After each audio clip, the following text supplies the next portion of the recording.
Clara Hawthorne is 32 years old. She is the founder and principal therapist of the Lowcountry Wellness Collective. Her practice includes three thriving therapy centers spanning Charleston, Mount Pleasant, and Somerville. Her phone buzzed against the polished mahogany of her desk. It lit up the dim quiet of her private office. She glanced down. The screen showed 29 missed calls. All were from an area code she recognized. It was the same one her mother used. It was an area code Clara had deleted years ago. A shiver traced a path up her spine. It raised the fine hairs on her arms. Her hands went completely still. She stared at the illuminated screen, her breath caught in her throat. She had not heard that number in 10 years. Not one word had passed between them. Her mother had always believed her sister Amelia was the only one who deserved to shine. She saw any achievement of Clara's as a personal affront. It was a pattern that began early. It continued for years. It built a wall between them. Now her mother was calling. The world outside their home always saw a perfect family. From the street, the Hawthorne house stood grand and inviting. Its wrought iron gate opened onto a sweeping drive. Lush azaleas bloomed vibrant in the spring. Neighbors always commented on its pristine white columns. They spoke of the cheerful sounds from the garden. They said Mrs. Hawthorne was a pillar of the community. She volunteered at the Historical Society. She led the women's auxiliary at their church. Mr. Hawthorne was a successful attorney. His firm was one of the oldest in the city. Their two daughters, Amelia and Clara, seemed equally charming. Amelia, with her easy smile, was always praised. Clara, quieter, stood beside her. No one saw the careful cracks underneath. No one heard the whispers. No one felt the deep, cold silence that settled on Clara. I was 8 years old. I had spent weeks on a watercolor painting. It was for a school art contest. The theme was my favorite place. I painted the old oak tree in our backyard. Its branches were heavy with Spanish moss. The light caught the leaves just so. I imagined it looked exactly like the real tree. I won first prize. The certificate had a shiny gold seal. I clutched it tight on the walk home from school. My heart pounded a happy rhythm against my ribs. I burst through the front door. The house smelled of lemon polish and my mother's jasmine perfume. My mother was in the kitchen. She was arranging hydrangeas in a cut glass vase. Mother, look, I exclaimed. My voice was breathless with excitement. I held out the certificate. Her gaze flickered to the paper. It lingered for a moment. She did not take it from my hand. That's very nice, Clara, she said. Her tone was flat. She turned back to the flowers. Amelia just received her perfect score on her piano recital. She played the Chopin Nocturne flawlessly. The teacher said she has a real gift. Did you hear her practicing this morning? It was beautiful. My small hand tightened on the certificate. The gold seal dug into my palm. The joy drained out of me. It left behind a hollow ache. My throat tightened. I could not find any words. I felt small and invisible. This was the pattern my mother taught me. Every time I achieved something, Amelia's bigger, brighter accomplishment would eclipse it. Not once did I hear pure praise for my own efforts. I was 12 years old. My science project had been chosen for the regional fair. I had designed a model of a sustainable urban farm. I worked on it every evening for months. My fingers were stained with glue and paint. My mind buzzed with ideas for vertical gardens. I had poured all my enthusiasm into it. I envisioned rows of fresh vegetables. I saw a future where everyone ate well. I wanted to share this vision. I wanted my mother to see its worth. My father drove me to the fair. He seemed mildly impressed. My mother stayed home. She had a meeting for her garden club. I stood beside my project. I explained the intricate details to the judges. I felt a surge of pride. Later that evening, I returned home. The dining room table was set for dinner. My mother sat at the head. She was leafing through a glossy magazine. How was the fair, dear? She asked. Her voice was polite. It held no real curiosity. I did well, mother. I received an honorable mention. I tried to keep my voice steady. My cheeks felt hot. An honorable mention, she repeated slowly. A tiny smile touched her lips. That's lovely. Amelia just returned from her ballet competition. She won the regional soloist award. Her dedication is simply inspiring. All those hours in the studio, her point shoes are practically part of her feet now. She closed the magazine. She met my gaze. She truly is exceptional, Clara. You should strive for that kind of singular focus. Not scatter your energy across so many different interests. The air in the room felt heavy. It smelled of the roast chicken my mother had prepared. My stomach twisted. I pushed the food around my plate. My hands went completely still. The comparison was always there. It was a silent judgment. It was a shadow cast over everything I touched. I stopped expecting my mother to see me. I was 16 years old. I had received an acceptance letter. It was from a prestigious university.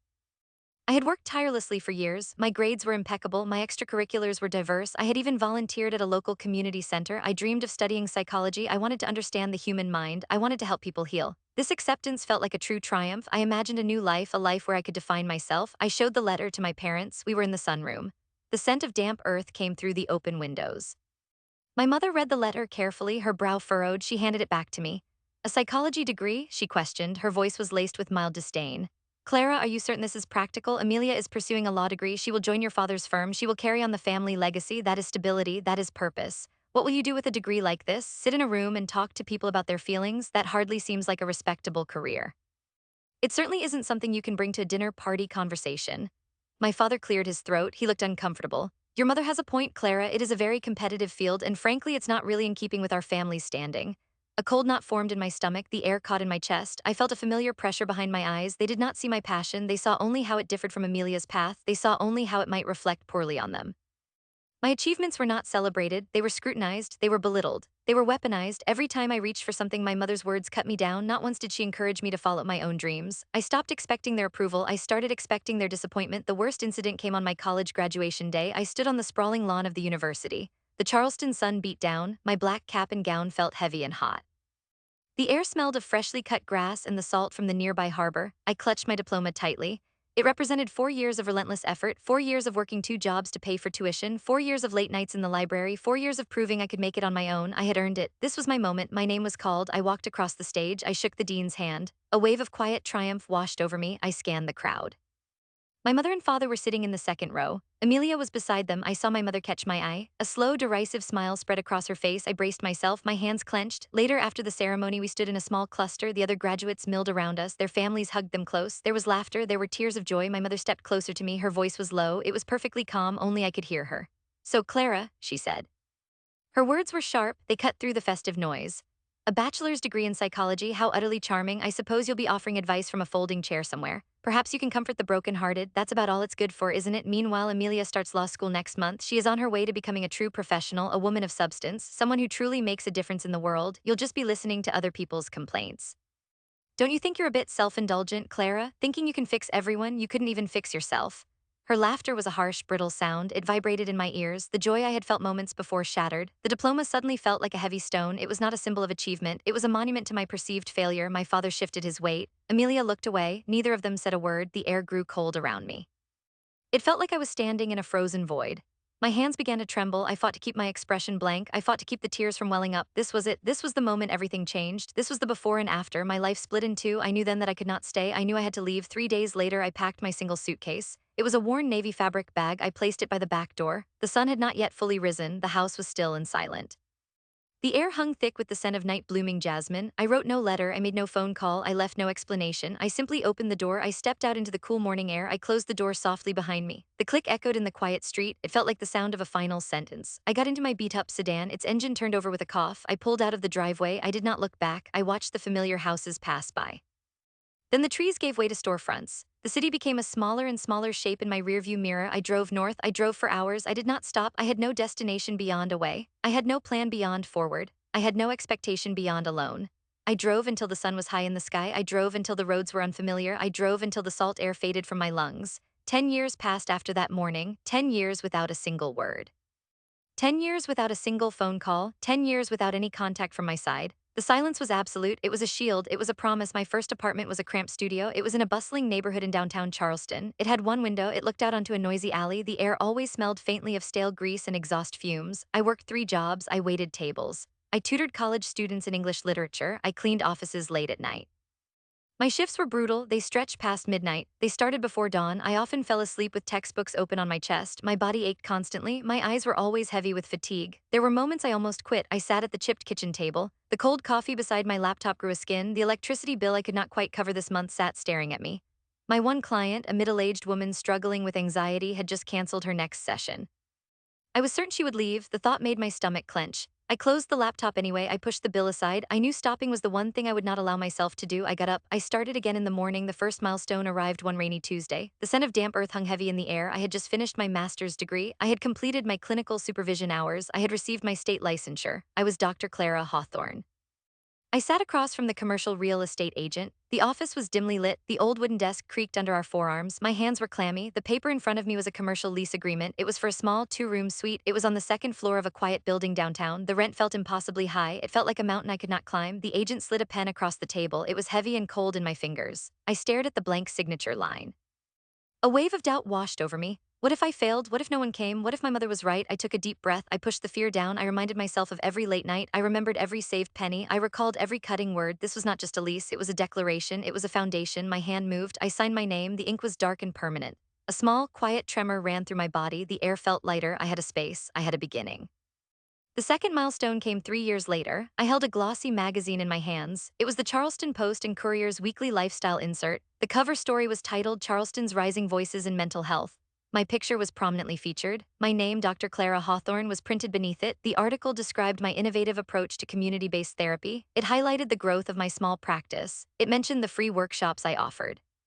It spoke of the safe space I had created. My small office was now too small. I had hired 2 associate therapists. We had a waiting list. I traced the words with my finger. The paper felt smooth and cool, my throat tight. This was not a quiet honor. This was public. This was visible. This was undeniable. The validation I had always craved from my family was finally here. It came not from them, but from the wider world. It came from people who believed in the work I was doing.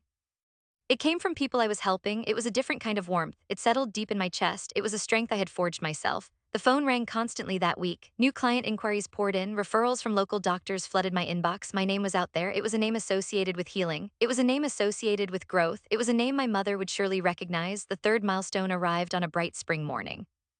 The windows of my new, larger office overlooked the bustling city. The air smelled of clean linen and possibility. My accountant, a kind woman named Mrs. Henderson, sat across from me. She reviewed the financial statements, her glasses perched on the end of her nose. The Lowcountry Wellness Collective now encompassed 3 locations. We had a team of 15 dedicated therapists. Our waiting list stretched 6 months out. Mrs. Henderson pushed a printed report across the desk. Her finger pointed to a number. It was a significant number. It represented the collective's net worth. It was more than I had ever dreamed possible. It was a number I had once scrawled in a cheap notebook. I had written it 10 years ago. It was a desperate goal. It was a silent promise to myself. It was something to strive for. I had wanted enough money to never depend on anyone again. I had wanted enough to truly be free. My eyes scanned the page. The numbers swam slightly. My shoulders dropped an inch. I realized I had been holding them up for years. My hands rested flat on the cool wood of the desk. A profound peace settled over me. It was a quiet triumph. It was a deep satisfaction. It was the fruit of years of unrelenting effort. It was a life built entirely on my own terms. My mother had said I would only comfort the brokenhearted. She had called my chosen field self-indulgent. She had said I would never amount to anything. Now I own 3 thriving therapy centers. I built a career out of validating other people's worth. I provided safe spaces for people to heal. The irony was not lost on me. It was woven into the very fabric of my success. That quiet peace was disturbed one late afternoon. My phone had been vibrating for an hour. It was the familiar, unknown number. I watched the calls pile up. Then the heavy oak door to my private office swung open. My assistant, Sarah, looked flustered. Dr. Hawthorne, she whispered, her eyes were wide. There's a woman here, she insists on seeing you, she says she's your mother. My blood ran cold, a familiar tension tightened in my chest. I took a deep breath.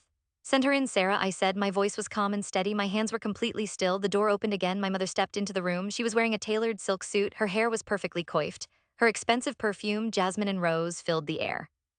It was the same scent I remembered from childhood. Her face was lined, her eyes held a new desperation, her voice when she spoke was softer, it was laced with an unfamiliar tremor. Clara, she began, the sound of my name on her lips felt alien. She had not called me Clara in so long. I need your help. Amelia, she's not doing well. She's been struggling for months. The family attorney suggested your clinic. He said you're the best in the city. He mentioned your innovative approaches. I heard your name everywhere, in the news, in the community. I kept seeing you. I even saw that magazine article.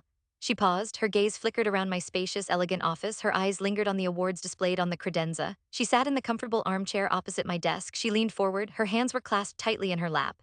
She needs a referral, Clara, a slot in your most intensive program. The wait list is so long, can you make an exception for her?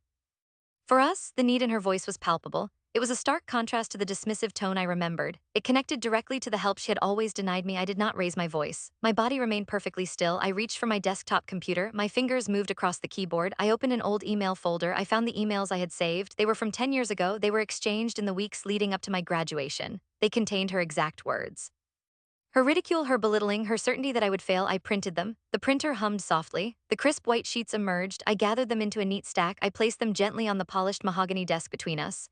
The paper lay stark against the dark wood. I pushed them across. They slid silently. My mother's eyes widened. She recognized her own words. Her cheeks flushed a deep crimson. She reached out a trembling hand. She picked up the top sheet. She read the damning phrases, phrases about my self-indulgence, phrases about my lack of substance, phrases about my inability to fix myself. The quiet hum of the air conditioning seemed to fill the room. The only other sound was the faint rustle of paper in her hand. Her breath hitched, her gaze met mine, her eyes held a mixture of shame and disbelief. She finally lowered the papers, her hands shook visibly. I looked at her. My voice was calm, it was steady, it was quiet. Tell me, Mother, I asked. My single question hung in the air. Why should I help you now? The silence that followed was profound. Her mouth opened, no sound came out. The careful facade of her composure crumbled, her shoulders slumped, her eyes brimmed with unshed tears. The elegant silk suit seemed to sag around her. The air in the room became thick and heavy. The faint chatter from the street outside seemed to cut off. I noticed the warmth in my own hands. My body felt grounded. I felt a quiet certainty. I had chosen peace over performance. I had chosen myself. Cruelty is not discipline. It is a choice born of insecurity. It is not love. It is not guidance. It is a deliberate act of diminishment. Favoritism is not love either. It is a shallow preference. It is a betrayal of equity. It is a form of emotional neglect. It plants seeds of self doubt. It is not protection. It is a cage for one and a spotlight for another. Silence is not forgiveness. It is often a quiet refusal to engage. It is a boundary maintained. It is a self-preservation. It is a recognition that some wounds do not require further dialogue. It does not erase the past. It simply creates a space for the future. Real family requires unconditional acceptance. It demands mutual respect. It means seeing each other fully. It necessitates believing in each other's worth. Real love fosters growth. It offers genuine support. It celebrates individual dreams. It provides a safe harbor. It does not weaponize achievements. It does not thrive on comparison. It does not demand conformity. It nurtures the authentic self. You do not owe your peace to anyone who destroyed it first. You are allowed to leave. You are allowed to stop explaining yourself. You are allowed to build a life of quiet dignity. You do not need anyone's blessing to construct your own happiness. You have every right to protect the peace that took years to construct. You have every right to decide who shares that space with you. You have every right to build a world where their voice is just a whisper in the past, if it echoes at all. The most sacred space you will ever build is the one where you finally belong to yourself.